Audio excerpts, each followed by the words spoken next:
Hi friends, how are you? First of all Telugu entrepreneurs channel వ్యూయర్స్కి welcome friends.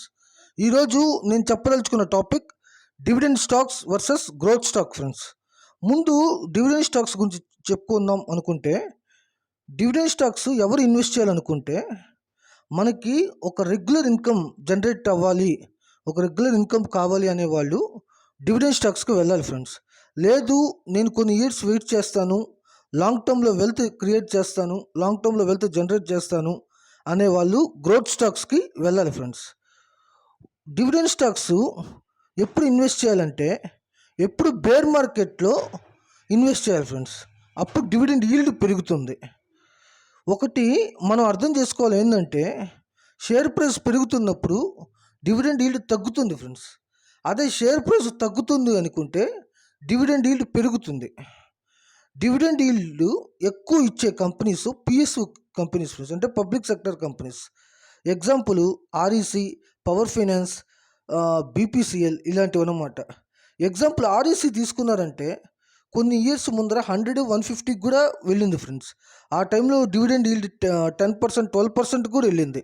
ఒకవేళ అప్పుడు కానీ ఇన్వెస్ట్ చేస్తున్నామంటే మనకి షేర్స్ ఎక్కువ అయ్యి మనకి డివిడెండ్ ఈల్డ్ కూడా వచ్చిండేది ఫ్రెండ్స్. ఓకే, ఒకవేళ మనకు గ్రోత్ స్టాక్స్లో కూడా కొన్ని డివిడెండ్ ఇచ్చే మంచి కంపెనీస్ ఉంది ఫ్రెండ్స్. ఫర్ ఎగ్జాంపుల్ ఐటీసీ ఇలాంటి దాంట్లో కూడా మనం ఇన్వెస్ట్ చేసుకోవచ్చు. ఎవ్రీ ఇయర్ 15% కాంపౌండ్ అవుతూ 4% డివిడెండ్ ఇచ్చే ప్రైవేట్ కంపెనీస్ కూడా చూసుకొని ఇన్వెస్ట్ చేసుకోవచ్చు ఫ్రెండ్స్. డివిడెండ్ స్టాక్స్ అయినా గ్రోత్ స్టాక్స్ అయినా ప్రతి ఇయర్ ఎర్నింగ్ పర్ షేర్ అంటే ఈపీఎస్ పెరుగుతూ ఉంటే, అది ఒక 10 ఇయర్స్ నుంచి ఈపీఎస్ పెరుగుతూ ఉంటే అది మంచి కంపెనీ, మంచి బిజినెస్ అని మనం అర్థం చేసుకోవచ్చు ఫ్రెండ్స్.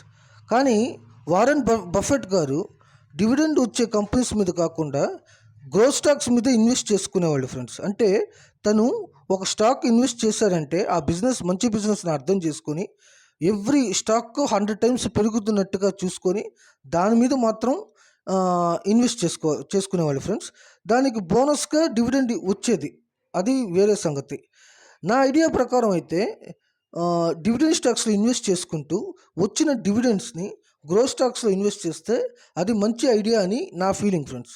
ఓకే, మీ ఒపీనియన్ ఏందో, డివిడెండ్ స్టాక్సా లేకపోతే గ్రోత్ స్టాక్సా అనేది కింద కామెంట్ సెక్షన్లో చెప్పండి ఫ్రెండ్స్.